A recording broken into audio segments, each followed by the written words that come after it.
Monica's a retired clerk, best of the best. She was kind enough to come in on a holiday and help get us back into shape. Laid off by the digital revolution, not retired.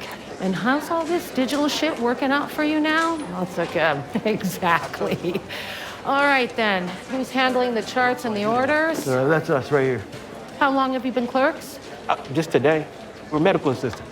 Then get out of my space and go do something you know how to do. And no personal calls. Red phones are for emergencies only. This is a hospital, for God's sake. I'll call you back.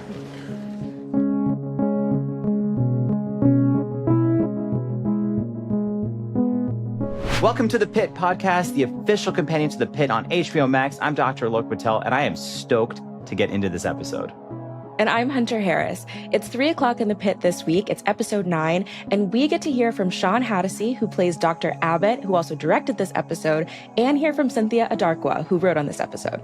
Like, the big part of directing this show, there's so many components, but the main one is the mapping of it, understanding where each scene is, and how we can kind of flow it to the next in the most sort of grounded way that makes the most sense. Today's shift starts now. I lit one, and it went off fast. I dropped it, but we're gonna take your bandage off now, okay? I don't want to see. You don't have to. Just look at me. Okay. Cutting. Sorry. You're doing great. That looks like a lot more than a firecracker. More like an M80 or a cherry bomb. Hunter, I think I, out of fear, made a reference to these types of injuries in one of our first episodes. Yeah, I mean, that was really, really sad and really disturbing. But I want to say, I love how Dr. Santos immediately, becomes so understanding. She says, you don't have to see it. It's really good that you dropped it. You saved the rest of your hand. I thought that moment was like a very good character moment for Dr. Santos. Dang. Even though this is just a show, I feel for this kid because I've seen this exact scenario. Yes, this is, I don't mess with fireworks like that. No. But I do want to say that the Jude storyline gets into his sister, who is his primary caretaker, because their parents have been deported to Haiti. And I could not feel more for the sister, who seems like she's truly in a difficult position. They have to eventually call in family and child services to do an assessment maybe, because Jude did have alcohol on his breath. But this is a young sister who's trying her best, who's trying to take care of her brother. And I just really feel for the whole situation. It was very sad. Parents aren't there. They're doing everything they can. Yeah. So then all of a sudden you get empathy for this kid who, I don't know the scenario in which he was holding or potentially throwing or lighting a firework, but he's just doing whatever he can to kind of fit in with the group of people while she's struggling. The entire thing sucks and is happening all over America right now. And I just the immediate emotion in his voice. I don't want to look at my hand. I don't want to see it. It's wow, he's so young, and this mistake, total accident has changed his life forever. Do you still need a rain check for watching fireworks tonight? Thought you were coming over. I made other plans. Okay, cool. I'll try hitting you up tomorrow. We're just keeping it casual, right? For sure. Alok, there's some big news in the Pit. We have confirmation that there's a little love connection between Garcia and Santos. I mean, they kind of teased it earlier in the season, because how else would Whitaker know, that he accidentally used Garcia's toothbrush? How would she know how loud she is? But I was I'm kind of into their connection. Does that make sense? I don't know. How do you feel? I think the connection is awesome and it's human, and they do such a good job of teasing out that there's an imbalance maybe in how invested Santos is versus Garcia. It's also kind of forbidden. But I just want to say, I made a joke to you, Hunter, about Whitaker and Santos hooking up. I wasn't being serious, and Reddit wasn't having it at all. Reddit was does this fool watch the Pit? Oh my Santos God. and Garcia are clearly having an affair. What show is this guy watching? I was just joking, people. I think we suspected that these two were having a moment. And, that elevator scene, I was like, oh my gosh, we've gone into the drama of a romantic comedy right now. I'm oh my gosh, Santos girl, you were being left on red verbally. That was hard to watch. I kind of though, that they're both kind of tough nuts to crack, and they together have this funny funny connection. I think it's good. Look, I'm just going to say, like, Santos, resident in the ER, Garcia, surgery fellow, also wild schedules, but they're still human. They're still trying to like find a connection. And I may or may not be saying this from experience, but sometimes the inter-hospital romance, it's like forbidden, but it's fun, but you don't know what to do with it. But it's like, when does casual fun cross into something more? And like, then your colleagues find out and like, I'm just going to stop there. Okay. We're under a friend DA, so don't worry. But I do think that there is something that I like about how Santos and Garcia are like casually together, but they don't work directly together on every single case and every single hour of the day, which I think probably makes for like a little bit of distance that can let this work. Did you feel for Santos a little bit when Garcia was like, I made plans? Of course. We're keeping it casual, right? Of course. And it's nice to see Santos, who's usually so confident and, very cocksure, finally be a little bit like vulnerable, a little bit afraid of like how she's feeling and wanting connection and like being rejected a little bit in that moment. Come this way. Through here. Is it always like this? Yeah, pretty much. Wow, there are a lot of smelly people. It's okay. Yeah. You going to help them all? Yeah, but let's start with you first. Okay. So Mel's sister comes into the ED and Mel brings her back immediately. She's about to care for her. And Robby stops her and says, okay, you're having a rough day with the deposition, and it's probably not the best idea for you to care for your own sister. It's going to be hard for you to be objective. And who walks in? Beautiful scene choreography there. But Dr. Langdon, who is Mel's favorite resident, and she volunteers him to take over. And Langdon immediately is so sweet and gentle and caring with Mel's sister. Literally, as Mel's leaving the room, he says, would you mind turning off the light? Because they had the interaction last season where like a patient will respond maybe a little bit better in a lower light room. As someone who hates overhead lights, I love that moment. Yeah, I think it showed like some emotional growth on Langdon's part. Maybe there was a little bit of preferential treatment because he's got a special relationship with Mel. Mm-hmm. But also Mel's sister, like wonderful acting job. Like that is Mel King's younger sister. They just nailed that part. I really liked watching how patient Dr. Langdon was with Becca. And it really goes back to like how close he and Mel are. I think they are like really two peas in a pod. I love their friendship, and seeing him work with Becca was very sweet. And also how Mel was so uncertain on this day and so distracted, but like was immediately put at ease knowing that her sister is going to be helped by her favorite person in the ED. Yeah, she was put at ease. And also she kind of forgot about all of her stress, and it turned into almost panic when she heard that Becca was in the ER, and she like sprinted, like every hour for everyone, and this ER is just a beating. But yeah, Mel is definitely, there's a lot of things coming at her from every direction. What about her friends and family? Yeah, they're around.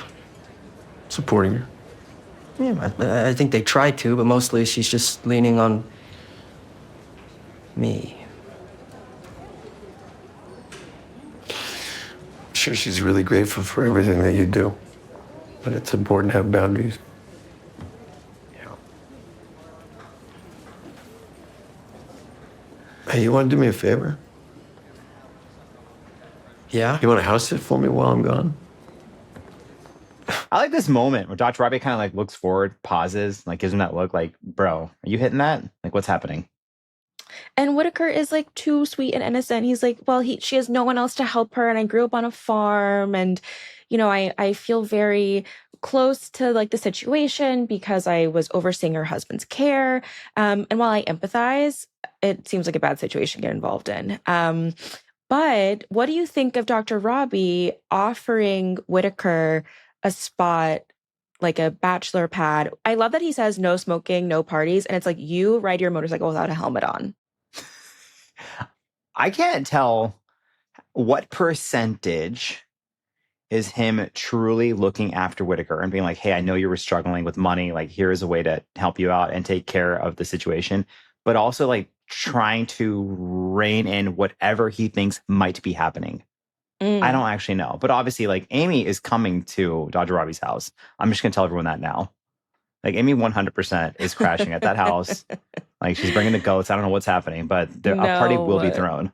No, yeah, I think that's very astute. I think it's very like almost paternal of Robby to be worrying about Whitaker getting like too involved. But I almost wonder if it's coming from a place of experience because Robby definitely has the lines blurred in his professional, personal life, and also like with his patients, with even his coworkers. So I think it's sweet, but I'm also a little bit skeptical. It definitely makes me concerned. And then right after that, we have like Dr. Al-Hashmi coming in, like making a joke. And I'm like, totally. Like, this is exactly what we need to kind of like deflate the moment just a little bit because it does get pretty like emotionally, I think, intense. This is when Dr. Al-Hashmi comes in and makes that comment about the CPR mannequin and being like, who dressed him up? We have done that so many times in medical school, in residency, in the hospital. Dressed up mannequins, having all kinds of shenanigans. Mannequins, shenanigans that rhymed. An hour ago, I could have fixed this in 60 seconds with a rectal tube. Now she needs major surgery. I'm sorry. Not good enough, Nepo baby. You fucked up. Don't trust anything or anybody else when the system's down. I have so much to say here. So just the quick background. Based on what Dr. Robby saw in the x-ray, it seems like this woman had a volvulus, so the intestine essentially turned on itself. That causes an obstruction. And, you know, if it happens on and off for a long period of time, people can have abdominal pain, vomiting. If it's an acute thing, like you can actually have a surgical emergency. People can die, as is hinted here, and it was missed. You know, there's the code black and the systems are down and you're just backlogging everything and this x-ray wasn't run on time, et cetera. I really feel for Javadi. Yeah. Every single healthcare professional I know of can think of at least one situation where something was missed and maybe it wasn't a human error, but for whatever reason, something was delayed, something didn't come through, whatever it may be. And you will always remember that case. And what's crazy is the one that I thought of was a volvulus case that I was involved with when I was a resident and the child almost died. It was a delayed presentation. Came to the emergency department really late. It's a long story, but like I could feel for Javadi. But the one thing that I got to call out is she's still a medical student. Yeah. So this is actually not on her. Like she's taken ownership for it. And like, you know, Garcia is treating her like an equal in this situation, but this is on Whitaker and ultimately an attending. This is not Javadi by herself who should be taking blame for this. So when they were trying to resuscitate her and fix her heart rhythm, watching Javadi's face, like Shabana, that was like truly, I think, some of the best acting I've seen on this show. Like she just seemed in such a state of despair and like froze. And Robbie's like, okay, like we need to like get this moving. And also like Javadi, Whitaker, and Robby like running around the ED trying to like get this scan, that x-ray.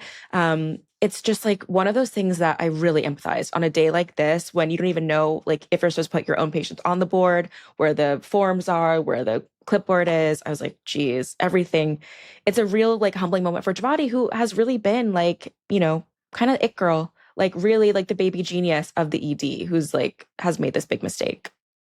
Look, the reality is that, you know, you can be the baby genius and know everything in a textbook, but sometimes these tricky clinical scenarios happen, or, you know, the technical support goes down and all of a sudden you have to rely on experience and instinct. Mm-hmm. And as you mentioned, her visual acting, like I got hit with a visceral sledgehammer.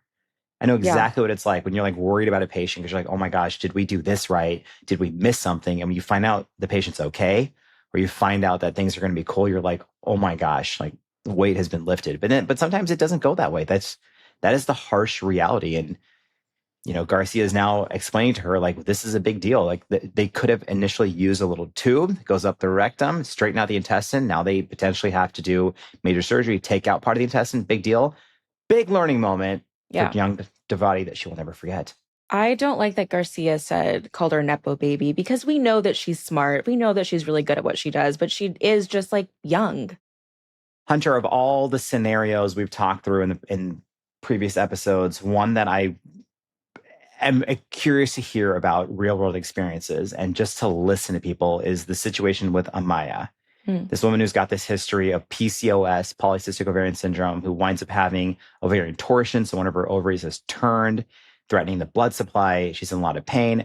But the fact that McKay used her experience and her instinct to keep her there and say, like, let's just keep her a little bit longer and also hear her out. But also it touches into, you know, some patients who have either been gaslit, their symptoms haven't been taken seriously, they haven't gotten the care they needed, they've had to advocate for themselves. And if you look at the statistics, there's estimates that around 70% of women with PCOS go undiagnosed, and a higher percentage of those are Black women who are not listened to. These diagnoses are completely missed. I mean, as a Black woman, that story really hit home for me. And, Amaya has that line where she says, like I would call it lazy doctoring, that like I went undiagnosed for so long. And you can see it kind of like bump McKay, who is not a lazy doctor, who really does try her best. But it's like, that's Amaya's experience. And I mean, who are we to tell her otherwise? Like, she has been suffering for so long. And I'm so happy that Whitaker got to see this lesson in like, well, what do you think all of her other doctors have done? And what can we do differently for someone who obviously who is like, suffered from medical racism? Damn, Hunter Harris, culture critic. Well said. I got nothing to add, but it's such an important lesson for anyone watching, not only on the patient side and, knowing to advocate for yourself, but also for society, for physicians, for everyone to say like, sometimes what you're seeing, there's more that meets the eye, and we have to listen. PCOS presents with a hormonal imbalance. People have irregular menstruation, they have changes in their body hair, they have acne, they have emotional changes. Like, these could be a larger part of an underlying issue. And I just want to add that, in this country right now with systemic racism, but also so many pockets of the country where there isn't access to primary care, there's no women's health, and these hospitals are shutting down. Like, I look at Amaya and I just wonder, and I worry, and I stay up at night thinking about how many more women are being left ignored and untreated.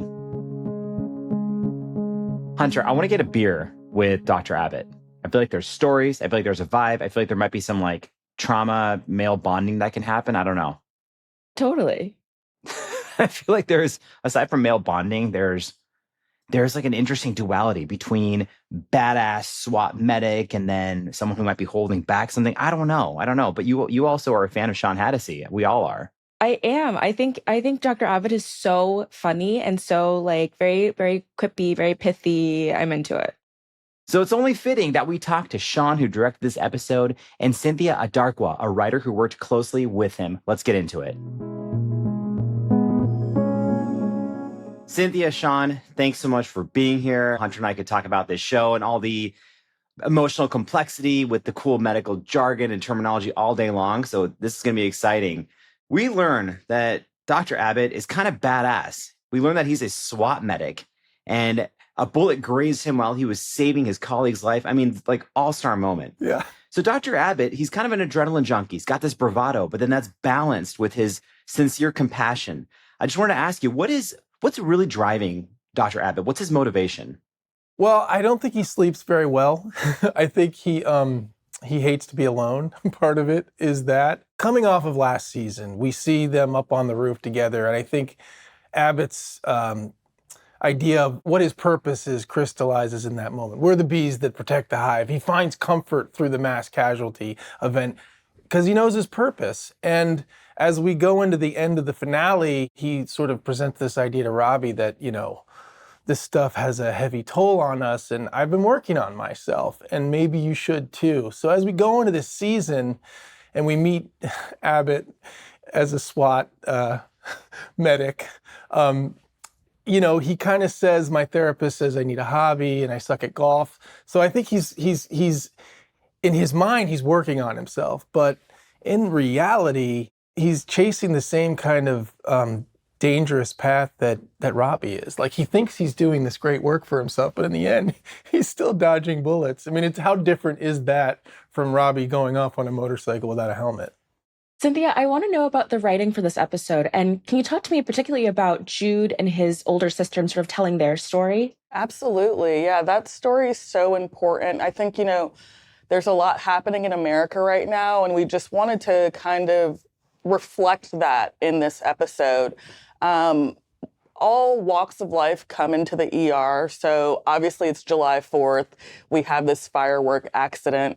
But we wanted to add like a little twist to the story with his backstory, with his sister, with these immigration issues happening. It really touches close to home for me because I'm a child of immigrants. So telling this story, I felt was super important. Hey, children of immigrants, rise up. I'm one as well. Cynthia, I read an interview last year with you and Valerie Chu, kind of about the process of adding depth to these characters while also working with the actors. In that interview, you referenced Noah. I just have to ask you, what was it like working with Shawn in writing this episode and creating that character? I mean, working with Shawn is amazing. You know, like I brought the words and he brought kind of the emotion. And obviously he was directing the episode, working with the actors. And it's so exciting to see words come to life. Like we can't do it without the actors, you know? So, I mean, particularly with Jude, like he's a young actor and Shawn was amazing working with him. In my experience, there's usually not a writer on set. So this show is very different. We worked together from the beginning. You were there with me when we were doing all of our prep, when we were doing our walkthroughs. So it's such a collaborative process. As we're sort of like the big part of directing this show, there's so many components, but the main one is the mapping of it, understanding where each scene is and how we can kind of flow it to the next in the most sort of grounded way that makes the most sense. And we would go through, do the walkthroughs, and I might say, hey, look, we're in North over here, and like let's throw it to Centrals just so we can connect this piece and make it, a continuous take. And Absolutely. Just having the writer and being able to collaborate in a way like that was it was awesome. And I hope I get to do it again. I hope so too, and just to like hop on what Shawn said, I feel like prep on this show is so important because we're one big stage, our hospital setting. So yeah, we would go on these walkthroughs and we have pass-offs with our characters. And if it wasn't working, I'd work with Shawn and like adjust that in the script. So super collaborative and super hands-on. Shawn, did you know that this role of a SWAT medic existed before taking on this part? I had no idea. Did you know? No, that was all Scott, our showrunner. He brought that to the table. It was super exciting. You guys had already been up in the writer's room, and I just, I wasn't sure what was going on with Abbott, and he presented this idea to me, and I thought, oh, that sounds exciting. Yeah. I think people are going to take that. We've heard about these positions before, and to see that come to light actually just raises awareness on more topics. So on that note, I was curious if you both could share something that you learned about the ER, the medical world, that surprised you, as an actor, director, as a writer. Was there something that you were like, oh my gosh, that's so cool? I mean, I'm surprised every day. I really am. I'm always thinking about the healthcare workers and medical professionals. When doing this work, I just have so much respect for and admiration for what they do and how they have to deal with things minute to minute. The world is so immersive, and it becomes this experience of emotion and pain and watching things happen.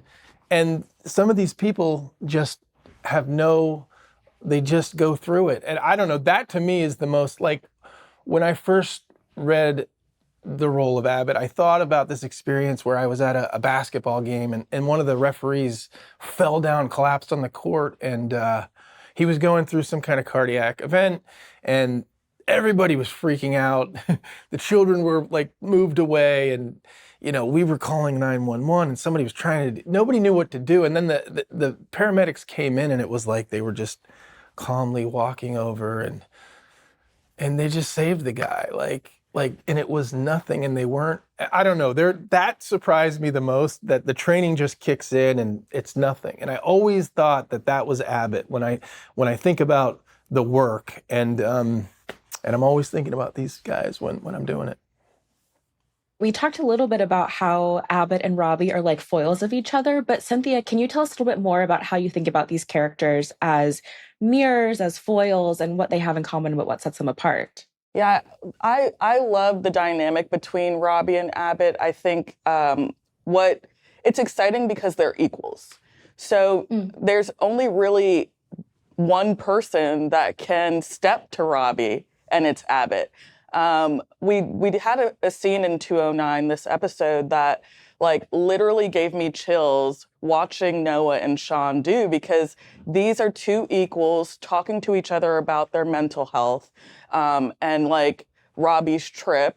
And Robby can kind of get away with, joking about it with the other staff, but Abbott sees him. It's going to be a lot of time to self-reflect. Sure you can handle that? Abbott, has experienced what he's experienced as far as these mental health struggles go.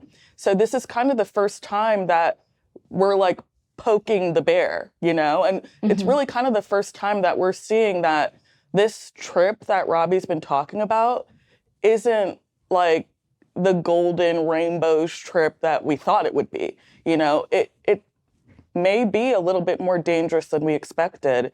And we get that because of the dynamic between Robby and Abbott. Yeah, it's like his goodbye tour really starts in episode 9. And he's not sure he's going to see Abbott again. So that's where it kind of like you sort of see the shift. And then once he gets in there with Whitaker, and he says, "Would you take over my house?" And he's like, and if I don't come back, you'll have a swinging bachelor pad.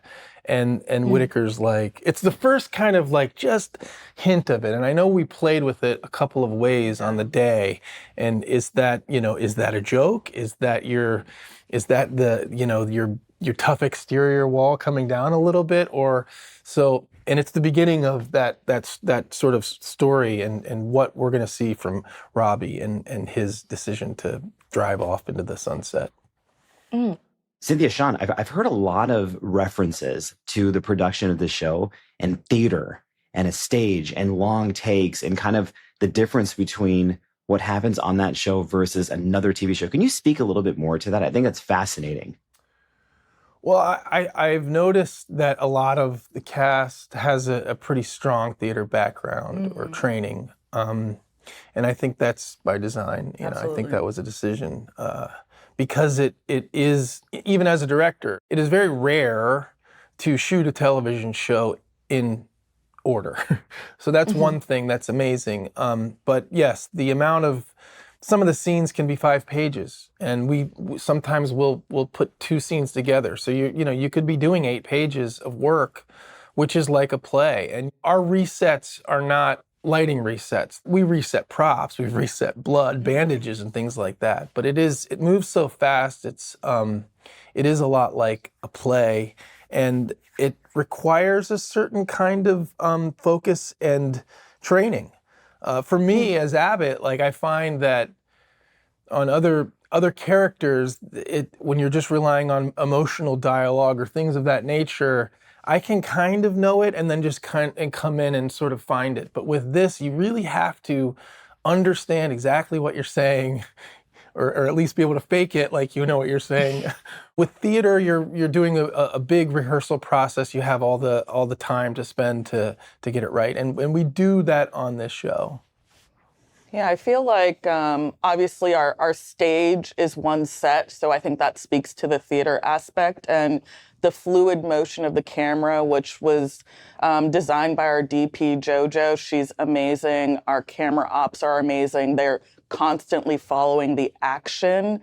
And, our actors, as far as the theater background goes, they're able to, do these procedures and their lines and show these emotions interacting with each other at the same time.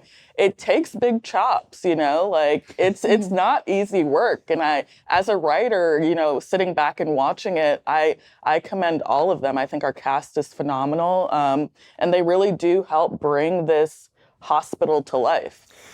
It's funny because no matter how well I think I understand it or know the dialogue, there's always a take, and it might be my close-up or whatever, where it's not that I freeze, but you get lost in it, and you know what I mean? And all of a sudden you're doing a resuscitative hysterotomy, you know what I mean? And like all of that just doesn't come off the tongue, and it's not something I understand. And so you get lost in there, and then all of a sudden the words aren't right. And I we freeze sometimes, and it's just embarrassing. Gosh, this gives us like even more respect for what you both do, and even more reason why this show's incredible. This That is that great. theater element and the range that everyone has. But appreciate you both. Thank you for sharing all the insight and pearls of wisdom with us. Yes, thank you guys. Thank you. So I was really interested in what Shawn had to say about that last conversation between Dr. Robby and Dr. Whitaker about like, hey, if you want to like use my house, like you can house it for me. If I don't come back, you get like a swinging bachelor pad. After talking to Shawn about that, I had a total reframe of like that conversation as being a lot moodier and almost like, I mean, sad and depressing than I had originally thought. Because in my head, I'm like, okay, Dr. Robby, he's like funny, jokey. But after talking to Shawn about that, like shooting that scene, it felt a lot more like, okay, maybe Dr. Robby is like in a darker place than even we imagined at the beginning of this season. And I think Dr. Abbott is one person who can just go straight to it and call him out and be like, I'm here, let's open up about it. Charge Nurse Dana kind of does. It sometimes feels like a big sister or caretaker relationship, but Abbott's like, bro, open up. And you have experience in writing TV. It's always fascinating to me to see how and hear how actors work directly with writers and they bring forward a concept and it lands. Yeah. Totally. I mean, I was very interested to see what Cynthia had to say about writing about Jude and his sister, because their story to me was like one of the most heartbreaking, only because you're talking to two people who are very good, who are just totally out of options with their parents being in Haiti. And I just really liked what she said about that. So far, every person we've talked to who has been instrumental in writing or directing or even acting in this show has brought something about their own personal life, their own cultural, social experience to the show. It's like the authenticity off the charts. Yeah, I agree. I want to go outside the pit and let's talk about some bioethics, because throughout this show, we've seen multiple scenarios in both seasons where there is an ethical choice and there's different people involved in helping kind of the family, the patient, colleagues arrive at a decision. And I want to bring in one of the foremost experts in this area, none other than Dr. Justin Baker, who is a pediatric oncologist as well as a pediatric palliative medicine doctor. So basically the boss when it comes to everything we're talking about regarding bioethics. Justin, I'm also partial because you are at Stanford Children's Health as the head of the Pediatric Palliative Care Program and the head of the Quality of Life for All, aka the Koala program. I'm kind of sad you're not in a koala costume right now, but I thank you so much for joining us all the way from Switzerland. It is so great to be here. And even though it's very late here in Zurich, no other place I'd rather be right now. Oh, I love so that. nice. Justin, could you kind of give us an overview of what exactly bioethics is when it comes to medicine and how these situations show up for you as a doctor? Yeah, I think one of the most important things to recognize is that when we're talking about bioethics, we're talking about the actualization, the coming to the bedside and having to make real life decisions with families who are faced with impossible questions, with physicians and clinicians who are faced with things that many of us would never imagine except when they watch The Pitt. These are things that we face every single day. Questions about life or death, questions about right and wrong, when really there are no rights and there are no wrongs. We're trying to think of what's the most right thing to do. What's the best thing to do in the middle of all bad choices? And so if you can picture this, it's something where you would think as simple as a yes or no answer would do, but that's never the case in medicine. We're always thinking about shades of gray. We're always trying to think about the patient and the family. What are their needs? What are the needs of the healthcare providers? What's the right thing to do from each person's perspective? And what we have to do is we have to bring all of that together to the bedside. And frequently, in the middle of some pretty quick decisions, that's what bioethics is. It's making real life decisions for real life patients and families in the middle of very murky and difficult situations. And I just want to clarify, it's not always just a situation about life or death. It's not always about terminal illness, I should say. That's exactly right. Bioethics is much broader. It might just be about trying to think about what's the right thing to do in this particular situation when you're thinking about a particular medicine to give it or to not. To think about how do we involve a child in decision making. It might be in thinking about, oh my goodness, look at this family member is involved and this family member disagrees with the other one. Or it might be in a situation where there are clinicians who disagree. All sorts of situations need bioethics engaged and involved, and we're so thankful there are such high-level experts out there to help us as we're thinking through all of these different decisions and all these different situations. I don't even know what hurts more. The cancer or knowing I'm never gonna see my sons grow up. It feels like a cruel joke. So on the Pitt, we see a case of a patient named Roxy who Dr. Robby recommends that she gets pain medication, which could, help her pain, but also maybe hasten her death because she is in palliative care. Where are we with the morphine? 10 milligrams an hour. Okay, you can dose another 2 and go up to 12. I will let Princess know. 12 an hour is a lot. Yeah, on top of the MS cotton, she could stop breathing. Are you familiar with the Doctrine of Double Effect? Not really. It is an ethical principle in palliative care. We treat pain. And if in doing so there's a negative side effect, we accept it. Even if the negative side effect is death. In some cases, that could be the best outcome. Can you sort of tell us about the Doctrine of Double Effect and how that works? This actually comes up fairly often. It's a great fear of people that opioids, that morphine or other opioids such as fentanyl or hydromorphone or methadone, that these medicines might hasten death. What we know is that when these medicines are used appropriately, that's not really what happens. What happens is that patients are able to relax. They actually usually live even longer. But what I will tell you is the principle of double effect, the doctrine of double effect, is something that's very important to understand. And that is because intent matters. Every time we think about giving a medicine, we have to be thinking about why are we giving that medicine? In this particular situation with Roxy, we're giving the medicine to address suffering, to address pain, which is a very straightforward reason. If we were to give that medicine and Roxy were to have her breathing slow, or she were even to stop breathing and her life were to end early, as long as the intent was to make sure that we were giving that medicine to address suffering, to address pain, it would be appropriate. That's the doctrine of double effect. Intent matters.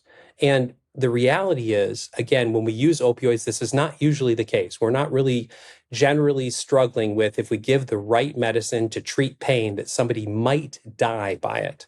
However, because of opiophobia, the fear of using opioids, we have to talk about the doctrine of double effect all the time, where even if we were to give that medicine, if we gave it for the right reason, but something like dying came about because of it, if we used it for the proper intention, if we used it for pain and symptom management, that would still be appropriate.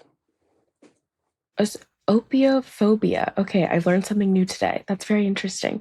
Yes, opiophobia, the fear of opioids. Actually, Hunter, it's fascinating. We here in the United States have driven opiophobia all over the world, and that is because of our huge opioid epidemic, a massive problem caused over the past many decades, which is now causing a fear of opioid use all around the world. So I do a lot of work in Africa, and even in Africa now, because of opiophobia, many patients are unable to get opioids, even though they should be getting those medicines. It's almost impossible because the system is responding to issues that we have here in the United States. Oh, wow. I never thought of that. That's fascinating. There's another case I want to ask you about, Justin, and it's a young woman who's become her brother's primary caretaker when their parents moved back to Haiti, and he is like drinking with friends and a firework explodes in his hand. But how do we think about what's right for that family when, maybe it seems like on paper she shouldn't be his caretaker, even though she is like the closest person in his life? Hunter, this is why bioethics and these conversations matter so much. It is never so obvious when we think about these situations as to what's the right thing to do. we need to do the very best. We need to engage whichever family member is there. We need to do our very best to get a hold of family members, perhaps in Haiti or otherwise. And this is extremely complicated. We need to be taking into account, what do we know about this young man? We need to be thinking about what is the impact on his family. We need to be thinking about all the different aspects. What are the likelihood of his condition improving?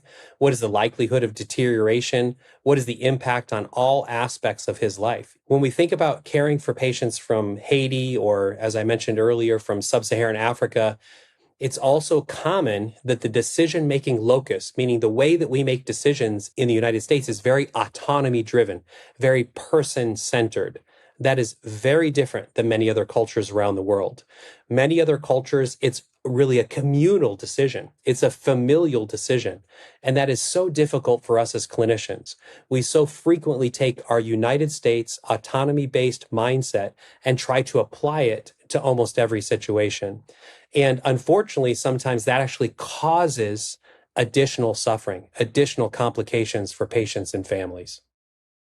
This is so enlightening as we look at kind of the difference in palliative care and medications in an American standard and an American kind of stereotype versus other cultures. I never thought of things in this light before. How do you include children in the decision-making in pediatric palliative care? Yeah, Hunter, I think this is one of the most complicated questions. How do you involve children? So the answer needs to be that we're always engaging the child. The question is how. Mm-hmm. And that how is really dependent on each family dynamic. And the reality is, usually when we talk to children, we're going to bring them into this conversation in the way that works best for them. That might be through play therapy. That might be through the parents having the conversation. It might be through a child life specialist or a psychologist having the conversation. What I do know, and actually here in Europe, when I was doing some of my teaching over these last few days, I was doing this work with Ulrike Kreiksberg, and we know from study that she has done that if families involve their child and let them know that they are actually approaching their end of life, none of the families regret talking to their child about the fact that that is happening. Sometimes, if families hide this from their child, they regret it. And that's a super important concept. I try to make many of my decisions out of the context of how will we have the fewest regrets possible. And when I think about this, I think of myself being in the regret prevention business. And one of the best ways to prevent regret is to engage the child, to involve the child in whatever way they want to be involved in the decision-making, in the entire care plan. The regret less, what did you call it again? What type of business? The least regret. Wait, say that over. Yes. We try to be in the regret prevention business, or sometimes I call it, I want to be the superhero of regret prevention. And here, being from the Bay Area, sometimes I like to think of myself being in the rock band that is called regret prevention. Anything to help us think about preventing regret is what I try to do when I teach. You know, I think very cool. It really speaks to the fact that there is a much more nuanced conversation than just Dr. Robby saying, hey, Doctrine of Double Effect. Justin, this is why you're the best. That's right. This is why everyone needs to go and watch Justin Baker's TED Talk, by the way, in which there is a koala costume involved. There's a couple koala costumes. That is very true. So the koala comes from QOLA, and you're like, that doesn't look like koala. Well, it means quality of life for all. And we have a koala as a mascot. And the all in all is all capital letters, ALL, all capitals. And it's for everybody. Every patient, every family, every clinician, because the way that we're able to do this work for a very long time is also by taking care of each other. This is super hard work. I'm so impressed by how the Pitt really beautifully represents that. I'm sure people watching it are like, how can these people do this for any period of time? And that's why quality of life for all is also about people like Dr. Robby. How do we make sure that we can take care of him so that he is able to do this work for much longer, even after his sabbatical? How can he come back refreshed, revitalized, and ready to really make a difference in everyone's life? So I'm not sure if that's a lost cause or not with Dr. Robby, but I'm in for the intention with him. I hope he puts on a helmet also during the sabbatical. Yeah, he's got to wear a helmet. That is very clear. I'm a pediatrician. You must wear a helmet if you're going to ride a motorcycle. Even better, don't ride one. Sorry. I was about to say, the pediatric motorcycle club, like, please don't exist. Awesome. Well, Justin, thank you so much. This was wonderful. I just want to say thank you so much. I'm so excited. I can't wait to see how things turn out. I'm so happy to help. Hunter, wow. That is why Justin is Justin, because he speaks with so much expertise and compassion and relatability. You know, from my perspective, I think what a lot of people don't understand about palliative care and bioethics is it's not just about life or death. There's so much more that goes into it in treating the individual in the specific situation. What surprised you or what stuck out for you from this conversation? Oh my goodness. I mean, I think the Pitt season 1 really changed how I thought about palliative care and end of life questions with 2 adult children who were dealing with their dad. And Robby was like telling them, why would you intubate like a painful tube down this man's throat? And thinking about how to involve everyone in the decision making was like, from Justin, was a really big reframe for me. I'm glad he brought that up because people might see TV shows, The Pitt, and think that it's a smaller discussion. But oftentimes, as Justin mentioned, you have spiritual services and you have a nursing team, you have pharmacists, there's nutritionists involved, there's play, there's art therapy, there's so much there. Even though I've heard him mention it about 1,000 times, I still always get kind of choked up. I take a step back and really get reflective when he brings up the idea of involving children in the decision and why that's important. No, I mean, I think the idea of like minimizing regret and involving children in the decision and letting them know what's happening is, I mean, gonna stay with me for a really long time. Well, right on. Minimizing regret, complex medical decision-making, cultural competency, all wrapped up in one. That was a heavy, powerful, necessary interview. Alok, I want to play a fantasy game for just a second. Let's say you are dealing with this disaster at a water park. You don't know what is going on exactly. You don't know how many people are injured or what the situation is, but you get to make a super team of 1 attending, 1 resident, and 1 med student. Who would you choose? When you first said, let's play a fantasy game, I was like, Hunter, are you talking about Anthrocon again? Okay. This is more in line. Okay. Wow, this is tough. Okay, for attending in this type of disaster situation with limited resources, I'm going Dr. Robby. Robby. Okay. And as far as a resident, I'm thinking Whitaker. I'm going to go Whitaker with Dr. Robby because if you could remove social scenarios, I would go Langdon. But I don't know yet that Robby and Langdon are working well together. So I'm going Whitaker, I'm going Dr. Robby. And for med student, I'm going Joy. I like the pairing of Robby and Whitaker. I think they get along really well and have a good working relationship. I think that's smart. I'm gonna ask you the same question though. Who's your all-star trio to handle this? Yours is a good list. However, it's not the right list. I would say for resident, Dr. Mohan, for attending Dr. Abbott, and medical student Javadi. We're gonna queen out together. So Dr. Abbott is in your list of queens. I like it. Of course. He's one of the girls. He can kiki with us. Can I kiki with people? I think you do every day. That's it for today's episode of the Pitt Podcast. We'll be here every Thursday right after a new episode drops. And hopefully we'll see you in the comments with any observations, insights, questions, whatever. And if you work in an ER, not just doctors and nurses, but hey, environmental services, security, case managers, social workers, my unit clerks, we really want to hear from you. Watch us on HBO Max or listen wherever you get your podcasts. The Pitt Podcast is a production of HBO Max in collaboration with PRX. The executive producer of PRX is Jocelyn Gonzalez. Our managing producer is Courtney Florentine. Our editor is Lucy Perkins. Our production managers are Edwin Ochoa and Tony Carlson.